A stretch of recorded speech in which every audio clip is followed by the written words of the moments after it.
Bismillahirrahmanirrahim. Assalamualaikum warahmatullahi wabarakatuh. Berjumpa kembali di kanal YouTube Sutarno Azaria Adventure.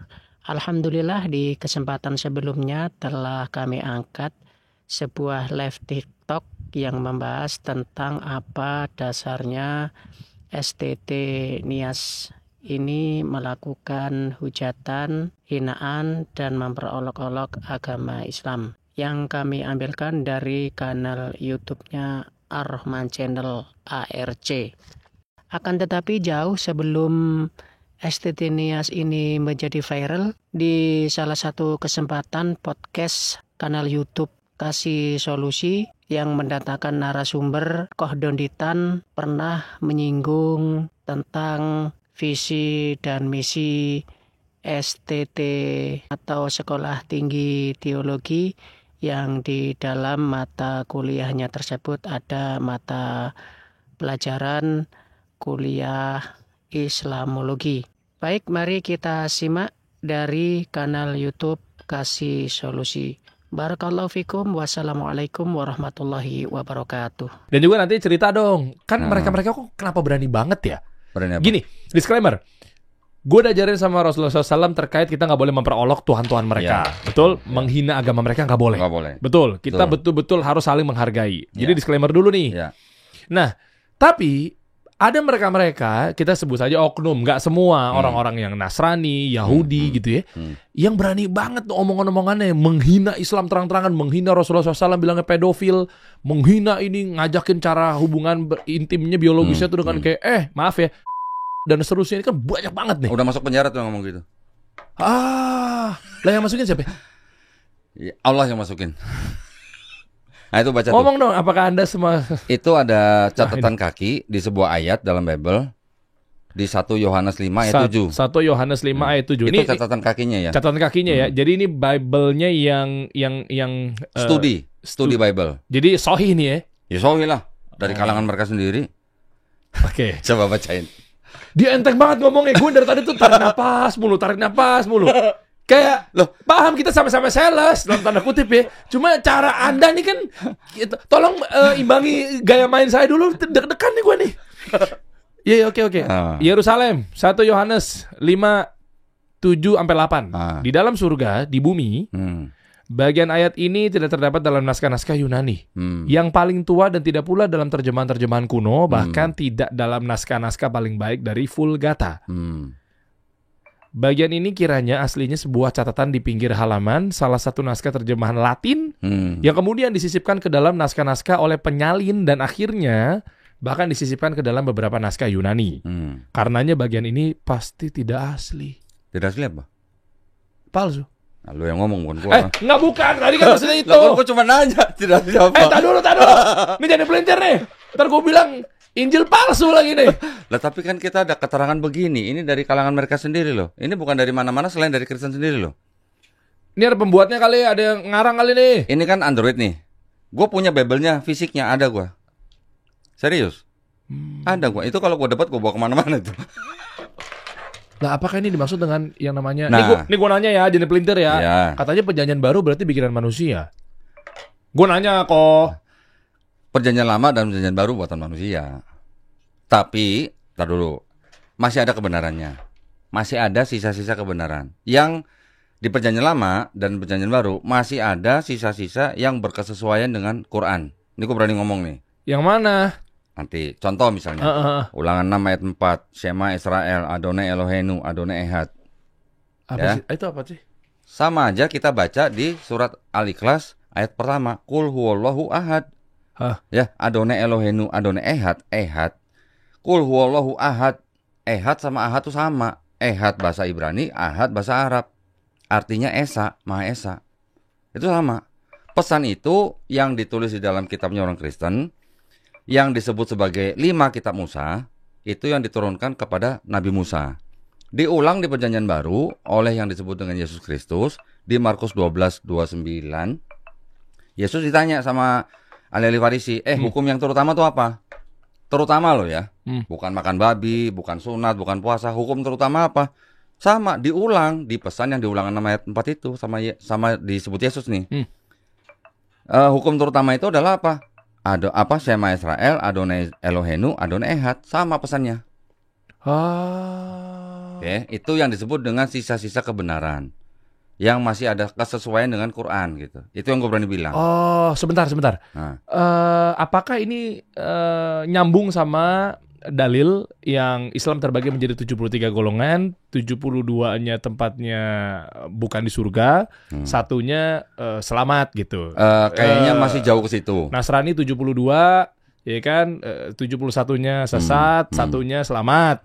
Yahudi 71 golongan, ya 70-nya gimana sih? Ya. 73, 72, 71 gitu loh. Nah, berarti 70-nya salah, satunya. Ya. Nah, itu kan nyambung nggak? Maksudnya apakah ini bagian dari ketika Yesus yang mereka anggap itu adalah, yang kalau kita anggap adalah Nabi Isa gitu ya, akan ada nanti Nabi selanjutnya ikuti dia namanya Ahmad. Maksudnya itu gimana sih? Gini. Di Quran memang dijelaskan, Nabi Isa alaihissalam menyebutkan nanti akan ada Nabi yang bernama Ahmad di Quran. Kalau di dalam kitab mereka tidak ada nama Ahmad atau nama Muhammad SAW. Namanya tidak ada. Terus? Ya. Tetapi di surat Al-A'raf ayat 157 kan dijelaskan mereka beriman kepada Nabi yang ummi yang namanya tertulis di dalam Taurat dan Injil. Yang dimaksud dengan Taurat dan Injil ini menurut Quran yang mana? Bible yang mana gitu. Ya, ini agak panjang nih sebenarnya ini. Oke. Jadi kalau setelah kita pelajarin, ya Bible-nya orang Yahudi, Bible-nya orang Kristen, ternyata yang disebut dengan Taurat, Zabur, Injil di dalam Quran, gue berani ngomong, itu bukan Bible-nya orang Yahudi, bukan Bible-nya orang Kristen. Tapi? Ya, itu adalah memang kitab mereka sendiri gitu. Tetapi Taurat, Zabur, Injil yang dimaksud oleh Quran itu adalah wahyu-wahyu yang diberikan Allah Subhanahu wa taala kepada nabi dan rasulnya untuk Bani Israel pada zaman itu. Setuju nggak? Oke. Setuju kan? Pertanyaannya kan jadi begini, apakah Taurat, Zabur, Injil yang disebut Quran itu Bible-nya Yahudi dan Bible-nya Kristen? Nah, itu yang harus kita cek. Kan kita harus pelajarin nih siapa yang nulis, kapan ditulis, kapan disusun. Betul kan? Bible-nya orang Yahudi disusunnya kira-kira tahun 450 sebelum Masehi. Oke. Ya, abad kelima nih sebelum Masehi ini. Oke. Musa hidupnya tahun abad berapa? Kan abad 14, abad 13 sebelum Masehi. Jaraknya jauh nih, hampir 1 milenium nih. Nah, yang menyusun siapa? Ini adalah orang-orang Yahudi yang memang pada waktu itu setelah pulang atau masih berada di dalam pembuangan Babel. Ya, di Babel mereka sendiri ceritain bahwa orang-orang Israel itu setelah dikalahkan, setelah mereka menjadi kerajaan sendiri, setelah Raja Salomo meninggal, Israel terpecah menjadi utara dan selatan, kemudian utara dikuasai oleh Assyria di abad ke-8, kemudian baru kira-kira di abad ke-6 dikuasai oleh Babilonia, semua Israel, mereka dibawa ke Babilonia atau disebut dengan pembuangan Babel. Setelah itu Babilonia dikalahkan oleh Persia, baru mereka boleh pulang ke tanah Kanaan atau Palestina. Nah, pada saat-saat itulah yang namanya kitabnya orang Yahudi itu yang disebut dengan Tanakh baru mulai disusun. Nah, itu ya sejarahnya ya? Nah, itu selesainya kira-kira 450 sebelum Masehi. Iya. Kitabnya orang Yahudi itu disebut dengan Tanakh. T-A-N-A-C-H atau KH lah ya. Tanakh itu singkatan Torah, Nevi'im, Ketuvim. Torah itu disebut dengan 5 kitab Musa. Kejadian, Keluaran, Imamat, Bilangan, Ulangan. Tadi yang saya sebut Ulangan tuh yang di sini nih, Ulangan 4 nih, yang pesannya sama. Kemudian ada kumpulan kitab-kitab lagi namanya Nevi'im, Nevi, Nabi, Nevi sama kan? Itu adalah kitab Nabi-Nabi. Nanti ada Nabi besar, Nabi kecil, ada Yesaya, ada Yeskiel, ada Yeremia, ada Hagai, Maleaki, Habakuk dan segala macam. Lukas Perjanjian Baru. Ini saya cuma baru ngomongin kitabnya orang Yahudi nih. Matius juga baru. Bukan Kristen nih. Matius, Lukas itu baru ya? Itu punya orang Kristen. Oke. Ini gue lagi ngomongin kitabnya orang Yahudi. Setelah itu ada kelompok yang terakhir disebut dengan kitab-kitab Ketuvim. Ketuvim itu tulisan orang-orang bijak lah. Termasuk di dalamnya nanti ada kitab yang disebut dengan Mazmur. Kita taunya Zabur. Pertanyaannya kan gini, apakah Musa yang menulis 5 kitab Musa tadi itu? Apakah Daud yang menulis Zabur? Ya, ini baru kitabnya orang Yahudi. Setelah jadi kitab mereka, namanya Tanakh, di abad ketiga sebelum Masehi, itu diterjemahkan dari bahasa Ibrani ke bahasa Yunani. Oleh siapa? Oleh Raja Ptolemy II di Alexandria, Mesir. Raja Ptolemy II ini adalah bonekanya Alexander the Great dari Yunani. Kan kira-kira dari abad keempat sampai abad pertama sebelum Masehi, Alexander the Great itu kan menguasai daerah situ semua, daerah Mediterranean. Ketika dikuasai oleh Yunani, itu kan berlangsung yang namanya era Helenistik, Helenisme lah. Ya, orang-orang yang menyembah dewa Zeus, punya anak Hercules, Perseus dan segala macam lah, Dewi Helen gitu. Nah, jadi pada masa itu kitabnya orang Yahudi diterjemahkan menjadi kitab yang disebut dengan Septuaginta. Septuaginta ini berbahasa Yunani yang diterjemahkan dari Tanakh yang berbahasa Ibrani. Oke. Septuaginta ini beredar terus nih sampai Yesus lahir katanya. Sampai Yesus diangkat, kitab Septuaginta ini masih ada, sering dikutip-kutip oleh penulis PB gitu. PB apa? PB itu Perjanjian Baru. Oke. Nah, ketika di abad keempat, barulah Septuaginta ini menjadi perjanjian lamanya orang Kristen. Mulai dari situ. Ya, Oke. Jadi ini kitabnya orang Yahudi nih, namanya Tanakh. Ini setelah menjadi Septuaginta dijadikan perjanjian lama, ditambah dengan kitab-kitab yang tadi Matius, Lukas, surat-surat Paulus, menjadi kitabnya orang Kristen ini yang disebut dengan PB PL ditambah dengan PB. Perjanjian lama plus perjanjian baru. Okay. Ini kitabnya orang Yahudi menjadi separuhnya kitabnya orang Kristen. Tetapi melalui sebuah kitab yang disebut dengan Septuaginta. Ya. Tapi salahnya di mana kalau begitu? Salahnya di mana?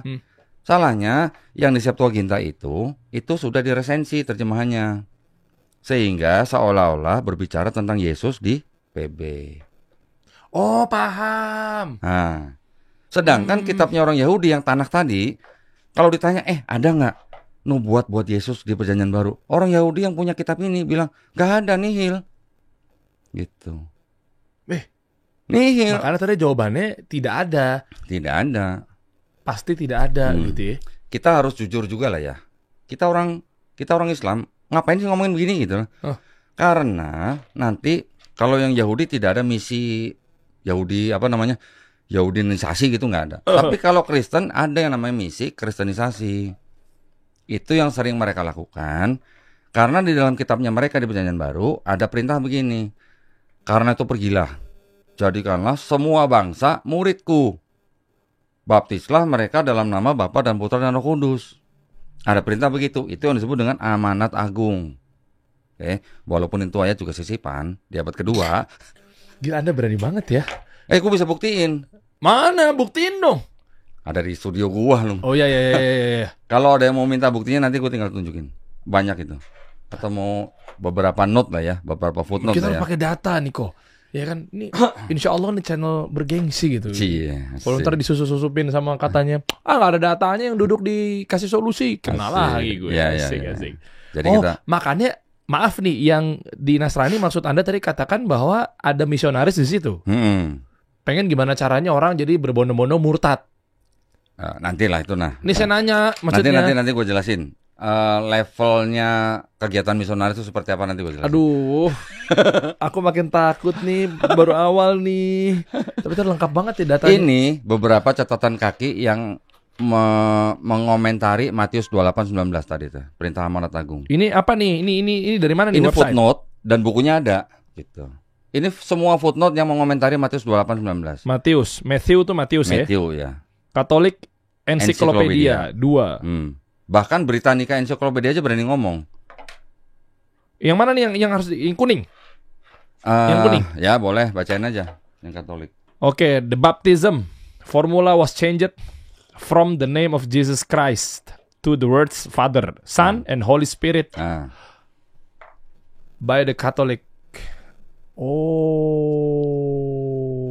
Jadi indikasi yang paling kuat di seluruh Perjanjian Baru, ya, ini kisahnya.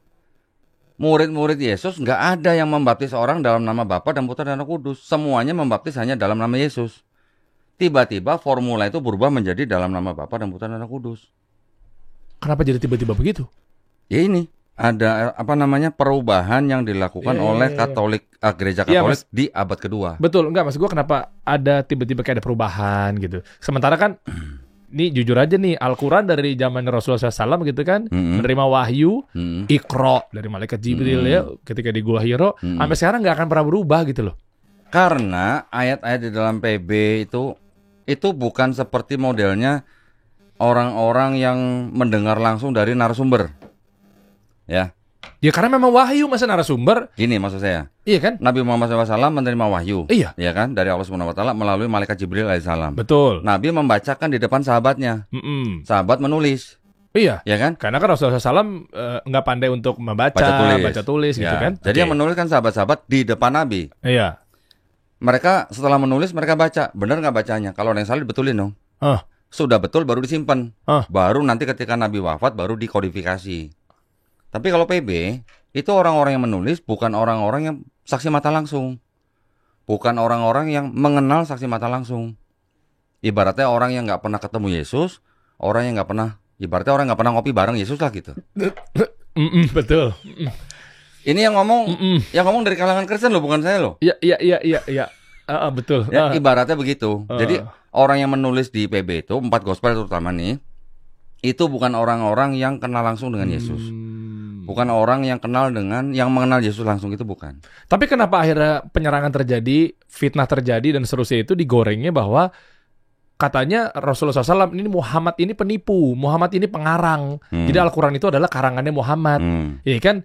Gara-gara kan nggak bisa baca tulis apa segala macamnya. Padahal itu adalah sahabat-sahabatnya yang membantu prosesnya dan seterusnya. Kalau tuduhan seperti itu kalau mereka menuduhnya zaman sekarang, itu udah telat. Zaman Nabi masih hidup aja udah ada nuduh. Gitu. Iya. Ya kan? Ya, berarti nanti disebut itu karangan Nabi Muhammad SAW, dituduh lagi nanti Nabi Muhammad SAW dibantu oleh orang Yahudi dan Nasrani. Ada lagi tuduhan bahkan Nabi Muhammad SAW dituduh dibantu sama iblis. Ada yang begitu.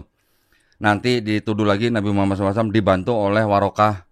Apa tuh? Ya, paman daripada istrinya, saudara daripada istrinya yang seorang Nasrani. Tuduhan-tuduhan seperti itu ada. Itu semuanya bisa dibantah dengan mudah. Bantahannya gimana? Kasih tahu dong, jangan nanggung-nanggung kok. Bisa 3 jam dong. Enggak, dikit aja. Ini kayak bagian mereka masih kena paparan begituan, isian. Ya. Oke. Coba. Contoh paling mudah. Nabi Muhammad SAW mengarang Quran karena dibantu oleh Warqah bin Naufal ya.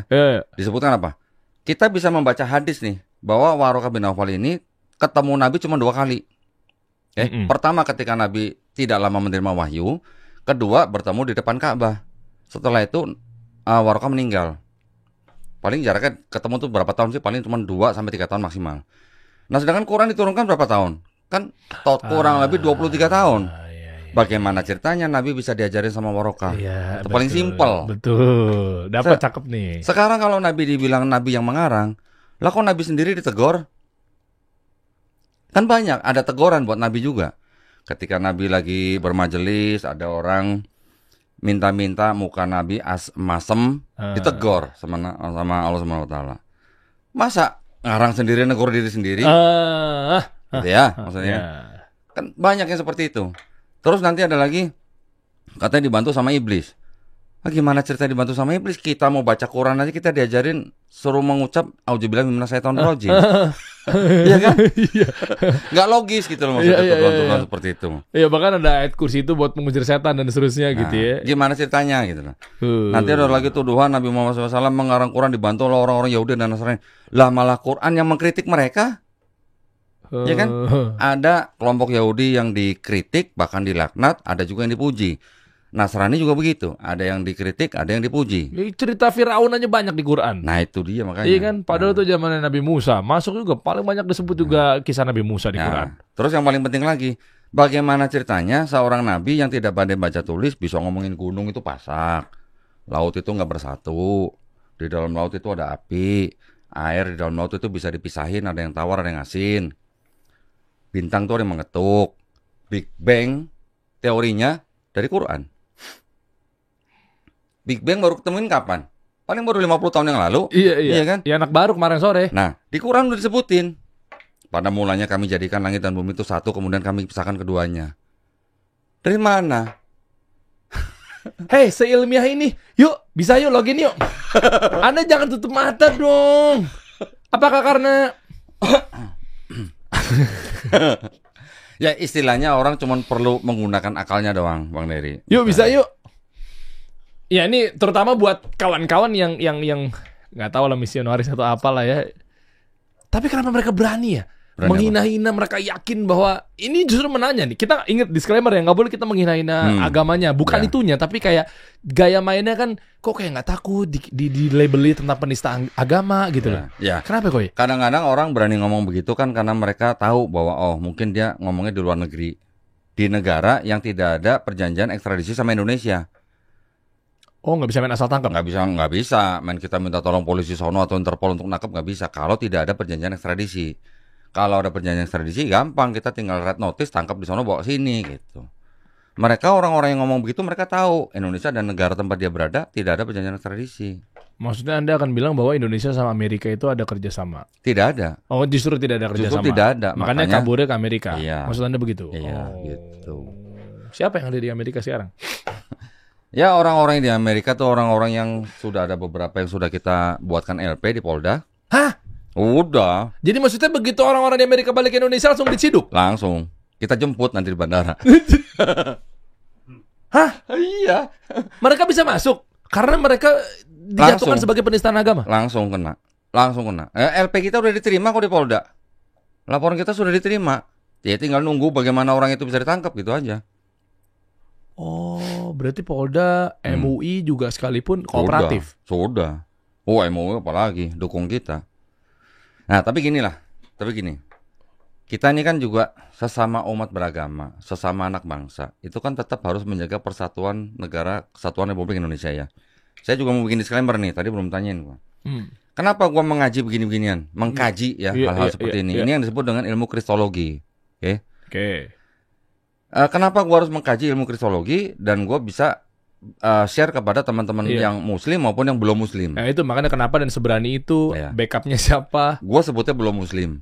Belum muslim. Orang-orang yang belum muslim. Gue sebutnya bukan non muslim, belum muslim. Kalau belum muslim kan suatu saat dia bisa muslim. Iya betul. Doanya jadi juga kita doain ya. Ya amin ya Rob. Semoga Allah memberikan kalian hidayah. Allah ya adik. Jadi yang kita bisa dakwahkan itu adalah kajian-kajian yang akademis dan ilmiah. Ada sumber dokumennya. Ada dokumennya, yang saya berani ngomong tuh ada dokumennya. Jadi kalau dia mau protes atau mau bantah, ya silakan bantah dokumen yang gue punya gitu. Jangan ke pribadi dan personalnya kodonitan. Ya. Dan dokumen yang gue punya itu dokumen-dokumen yang berasal dari kalangan Kristen sendiri gitu. Bahkan dari studi Bible. Kalau mereka berkatanya gini gimana? Lu aja nggak ngerti tafsirannya, salah tafsir lo. Ya sudah, makanya tadi gue tanya, pasti tidak asli itu artinya apa? Ya, Pak. Gak berani ngomong lagi. Tulisannya tadi lu baca sendiri ya? Pasti tidak asli. Kalau cuma tidak asli, ini pasti. Ngelesnya mereka apa? Buat mereka katanya gak penting nih. Gimana? Iya. Ada banyak pendeta yang ngomong begitu. Oh itu gak penting. Itu gak merubah iman kami. Loh, kita bukan mau mengurusi iman orang lain. Bukan. Ya.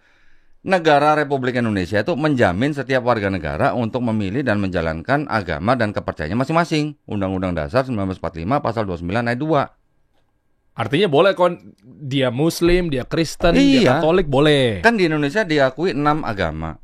Ya, kan setiap warga negara haknya dijaga penuh oleh negara. Kita aja nggak boleh kok di warga negara kita Indonesia terus tiba-tiba lewat depan kita orang kafir kita bunuh, nggak boleh. Ya, nggak boleh. Nggak boleh. Ngawur malah mereka yang ngeledakin bom bunuh diri. Jadi ngawur itu sesat. Jadi maksudnya bukan kita mau ngusik kepercayaan orang lain atau agama orang lain, tetapi kenapa kita, ini bagian dari disclaimer gue ya, kenapa kita membicarakan ini karena yang tadi gue bilang di kalangan mereka, teman-teman yang Kristen itu, ada kegiatan yang disebut dengan kegiatan misioneri. Yang tadi ayatnya gue sebut tuh, Matius 28-19. Karena ada kegiatan itu, makanya kita perlu membentengi umat Islam supaya tidak mudah dimurtadkan. Itu namanya kristologi. Sepertinya kemarin ada yang baru meninggal tuh, Ustadz siapa? Yang siapa? Ahli kristologi juga, gue lupa lagi. Almarhum Ustadz Ihsan Mokoginta. Iya. Salah satunya begitu. Rahimahullah. Iya. Nah, kenapa juga kita perlu belajar kristologi? Karena di kalangan Kristen sendiri mereka juga belajar Islamologi. Belajarnya di mana? Di sekolah tinggi teologi mereka. Sebentar. Ketawanya nggak ada suaranya. Gue ketakut-takut ngerenyes. Bentar. Maksudnya Anda mau mengatakan nantinya bahwa ternyata udah ada bocorannya si misionaris ini bikin sesuatu gagal, bikin plan B gagal, plan C gagal, akhirnya dia bikin sekolah Islam. Enggak, tetap sekolah Kristen, namanya Sekolah Tinggi Teologi. Tapi di dalam Sekolah Tinggi Teologi itu ada mata pelajaran Islamologi. Untuk ngerusak Islam dari dalam, maksud Anda gitu? Ya, saya nggak bilang Anda jawab merusak dong, tegas lah ya. dong, Anda tegas dong. Yang jelas, itu Islamologi di dalam STT itu memang mereka pelajari untuk mengenal Islam dan untuk bagaimana menginjili orang Islam. Menggunakan ayat-ayat Quran atau hadis-hadis yang dipelintir.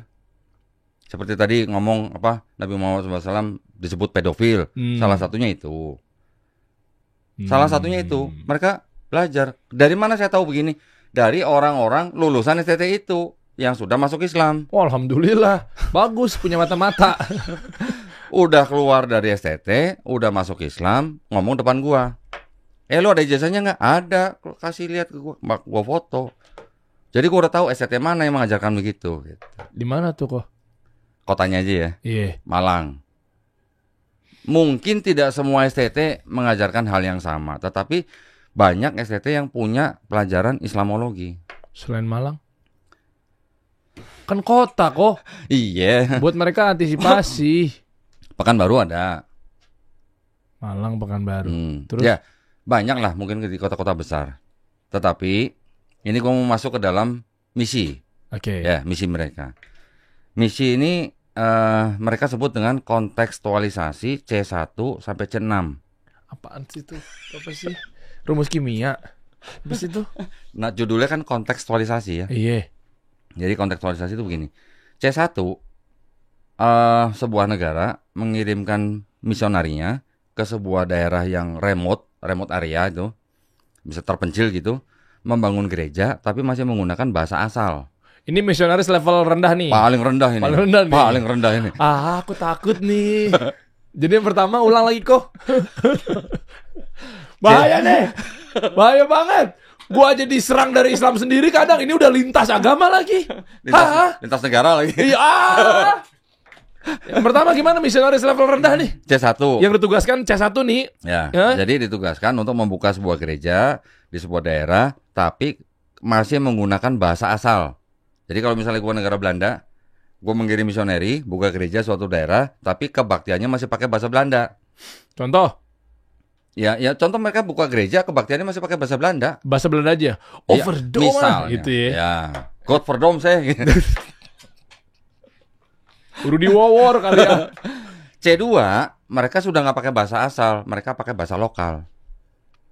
Oke. Masuk tuh, misalnya daerah Pekanbaru tadi. Ya, sudah pakai bahasa lokal. Nanti C3, selain menggunakan bahasa lokal, mereka sudah menerima budaya dan tradisi lokal. C4, selain bahasa dari lokal, budaya dan tradisi lokal, mereka juga sudah mulai menerima budaya dan tradisi Islam. Islam loh ya, ini udah Islam nih. Jadi kalau tadi bahasa asal, bahasa lokal, tradisi lokal, terus kemudian bahasa lokal, tradisi lokal, dan tradisi Islam. C4 tuh. Oke. C5, mereka sudah mulai berani, istilahnya gini, berpenampilan, berperilaku seperti orang Islam. Ya, misalnya sudah pakai jubah, pakai kopiah, mati nggak lu? memelihara jenggot. Ya. Kurang lebih begitu. Tapi masih punya identitas sendiri, mereka tetap mengaku Kristen. Ya, gerejanya, tapi gerejanya namanya udah gereja-gereja Isa Al-Masih misalnya gitu. Ya, yang Islami gitu. C5 nih. C6, mereka sudah benar-benar mempelajari Islam totalitas, bahkan sampai ada yang naik haji ya di Arab Saudi, sampai naik haji. Masuk ke Indonesia sebagai ngakunya orang Islam. Ingat nggak dulu di Aceh? Ya, ketika waktu itu Aceh yang paling sulit dikalahkan oleh tentara Belanda. Masuklah seorang dari Belanda, orang Belanda, namanya Abdul Ghafur. Pernah dengar? Nama aslinya Snoek Hurgonje. Ini adalah agen dari Belanda, suruh ke Arab Saudi, masuk Islam, belajar bahasa Arab, belajar Islam, datang sebagai guru ngaji. Setelah sekian lama, informasi banyak didapat dia, nyampailah ke Belanda, baru Aceh kalah. Dari dalam dia yang rusak nih. Nah, itu yang udah disebut dengan C6. Kesimpulannya C6 berarti misionaris yang memang dijadikan orang Islam. Untuk jadi ustadz nantinya, untuk jadi... Ya. Gue gak kebayang kalau gak ada lu gimana ya. Gile. Jadi kalau kita tidak mengajari orang Islam tentang kristologi, terus mereka didatangi oleh tamu misalnya, selamat pagi, selamat siang, selamat sore Pak, kami membawa berita kabar baik, kabar keselamatan, kasihlah brosur, pamflet, segala macam. Gimana? Kasih bantuan gitu. Sebenarnya kegiatan seperti itu boleh nggak di negara Indonesia? Nggak boleh. Ada namanya produk hukum dari pemerintah Indonesia, namanya keputusan bersama dua menteri, Menteri Agama dan Menteri Dalam Negeri, nomor 1 tahun 79. Di bab 3 pasal 4 mereka menjelaskan tidak boleh mensiarkan agama kepada orang yang sudah beragama. Jelas kan? Contohnya gimana? Door to door. Door to door nih, nggak boleh. Kasih bantuan, kasih brosur, pamflet dan sebagainya, itu nggak boleh. Kecuali majelis terbuka ya. Nah, kepada orang yang sudah beragama loh ya. Kalau kepada suku-suku pedalaman yang belum punya agama itu boleh. Islam juga melakukan gitu. Kita menerima beberapa anak yang masalahnya istilahnya di luar peradaban dari Halmahera, dibawa ke sini dari yang mulai nggak bisa ngomong bahasa Indonesia sampai akhirnya bisa hafal beberapa juz Quran gitu. Masya Allah. Masih berjalan sampai sekarang. Kita kerjasama dengan beberapa lembaga lah gitu. Kita boleh kalau mensiarkan agama kepada orang yang belum beragama. Tapi kalau kepada orang yang sudah beragama itu nggak boleh. Itu ada aturannya. Cuman masalahnya aturan pemerintah itu sepertinya apa ya? Masyarakat juga tidak terlalu tahu, ya. Dan kalaupun ketangkep juga nggak langsung diserahin ke polisi gitu. Sanksinya juga nggak begitu jelas gitu. Nah itu yang terjadi. Maka itulah kami berdakwah dengan cara membentengi akidah umat Islam. Masya Allah. Jazakallah khair. Jazakallah khair. Barakallah fikum. Wah, Masya Allah. Semoga Allah selalu berkahi nih. Amin. Syiarnya Ko Dondi ya.